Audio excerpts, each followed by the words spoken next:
তো আমি তাকাই দেখি হাঁটুর উপরে আমার ছিদ্র হয়ে গেছে, গুলি ঢুকে গেছে, ব্যথায় নিচে একটু অবশ হয়ে যাচ্ছে, প্রচুর ব্লিডিং হচ্ছে ওই ছিদ্র দিয়ে সামনের দিকে। চারিদিকে গুলি আর বারুদের গন্ধ ছাড়া, রক্ত ছাড়া কিছু নাই। জুলাই মানে চেতনা, জুলাই মানে বিশ্বাস। এই বিশ্বাস হৃদয়ে ধারণ করে রাজপথে নেমেছিলেন এক সাহসী বাবা। না ছিল ভয়, না ছিল পরাজয়ের শঙ্কা। শুধু বুক ভরা সাহস, অদম্য মনোবল আর দেশপ্রেমের শক্তি নিয়েই অংশ নিয়েছিলেন জুলাই আন্দোলনে। আজ আমরা কথা বলবো ঠিক তেমনই একজন সংগ্রামী বাবার সঙ্গে। তো ওই ড্রিল মেশিনের মাথায় একটা রড বসাইলো, বসানোর পরে এইটুকু দেখার পরে ওই নার্স এসে আমার পাটা চাপ দিয়ে ধরলো।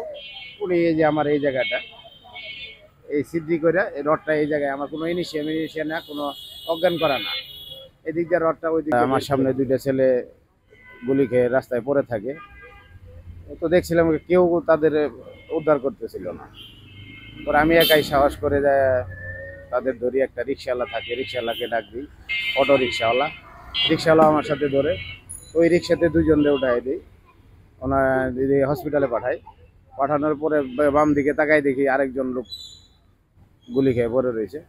তো আমি তারকে উদ্ধার করতে যাই দেখি উনি ডেড। ওনাকে আমি একা লড়াইতে পারি না, অনেক পোলাপানলে ডাকাডাকি করছি, ওনারা আসে নাই, সহযোগিতা করে না।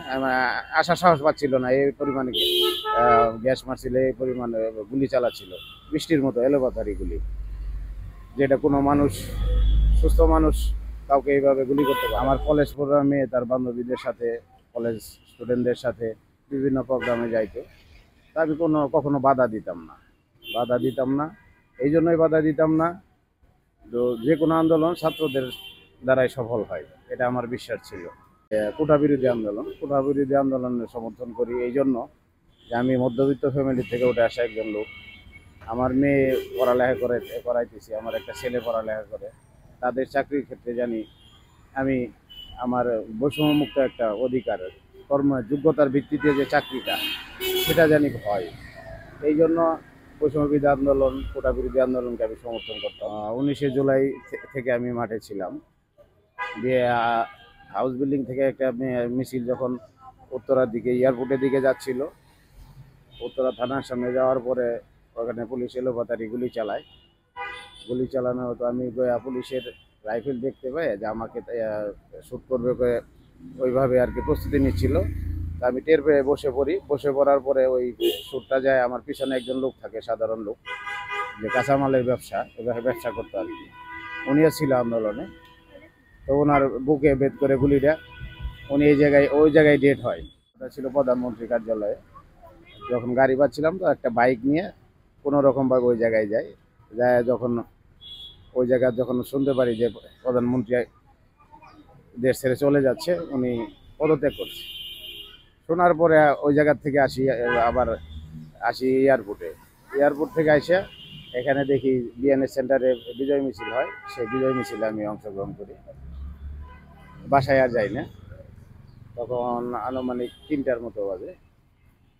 তো যখন বিজয় মিছিল নিয়ে থানা দিক রওনা হয় মিছিল, বিএনএস সেন্টার পার হওয়ার পরেই পুলিশ এলোপাতারি গুলি চালায়। তো এই গুলির মাঝখানে আমি পড়ে যাই। বসে পড়ার পরে দেখতেছি যে গুলিটা কোথা থেকে আসলো। আমি রাজু কমার্শিয়ালের সামনে রাস্তার মাঝখানে থাকি। তো গুলিটা, থানা তো ওই পাশে, রাস্তার পূর্ব পাশে, গুলিটা কোথেকে আসলো। পরে দেখি যে 3তলা জানলা দিয়ে উনি রাইফেল তাক করিয়ে আসে। পরে আমি শুয়ে পড়ি ওই জায়গায়। শুয়ে পড়ার পরে তারা আরেকটা ফায়ার করে, যে ফায়ারটা আমার মাথার উপর দিয়ে বাতাসে, অনেক প্রচণ্ড বাতাস লাগে, চুলে বাড়ি খায়। সে এইটা যায় রাজু কমার্শিয়ালের মার্কেটের শাটারের ভিতরে লাগে, শাটারের ভিতরে আওয়াজ হয় আর কি। তো ওই শুয়ে থাকা অবস্থায় একটু একটু করে পিছিয়ে এক পা দিয়ে এই পা অবশ, প্রচণ্ড ব্যথা, ব্লিডিং হচ্ছিল, নিচের দিকে রক্তে ভাইসে যাচ্ছিল। তো পিছনে কি হয়েছে আমি সেটা আর বুঝতে পারিনি, আমি দেখতেও পারিনি। তো আস্তে আস্তে পিছিয়েই এক পা দুই হাত দিয়ে একটু একটু করে পিছানোর পরে 5-6 হাত সাইডে যাওয়ার পরে তখন পোলাপান দুইজন এসে আমাকে ধরে। তাই তারা আমাকে দুইজনে উঠাইতে পারে না, দুইজনে ওই শেষরাইয়ে নিয়ে যায় আরও কিছু দূর, 10-15 হাত।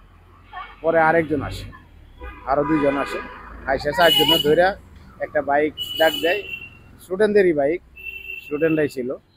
তো ওদের বাইক নিয়ে আসে, বাইকে একজন পিছনে থাকে, একজন ড্রাইভ করে, মাঝখানে আমাকে শোয়াই দেয়। আমি ওনার গলা ধরে ঢিলে থাকি, উনি আমার এই ইঞ্জুরি পাটা ধরে রাখে।